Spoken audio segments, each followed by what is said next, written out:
আসসালামু আলাইকুম। চরম উত্তেজনার মধ্য দিয়ে আজকে পালিত হচ্ছে প্রেসিডেন্সি ইন্টারন্যাশনাল স্কুলের অ্যানুয়াল স্পোর্টস।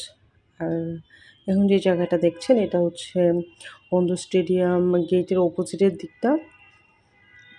আজকে যেহেতু এখানে প্রোগ্রাম এজন্যে প্রচুর গাড়ি, সিএনজি, স্টুডেন্ট, গার্জিয়ান, গেস্ট মিলে বিশাল মানুষের একটা মিলন মেলা এখানে। এজন্য আজকে জ্যামটাও বেশি এই রোডে। তো সামনের দিকটা আপনাদেরকে একটু দেখাচ্ছি। অনেকে ওয়েট করছে তাদের গেস্টদের জন্য নিয়ে ভিতরে প্রবেশ করবে। আর এই যেটা হচ্ছে গেটের অপোজিটের দিকটা। কিছুক্ষণের মধ্যে আমি প্রোগ্রামে যাব, তো প্রোগ্রামটা উপভোগ করতে থাকুন। আল্লাহ হাফেজ। Please show the big smile. Look front and do the big smile. We are really proud of you, my dear. I'm drawing your attention. We have got the results for the backpacking race, which was played by KG girls. Now I'm going to announce the winners for the backpacking race. KG girls.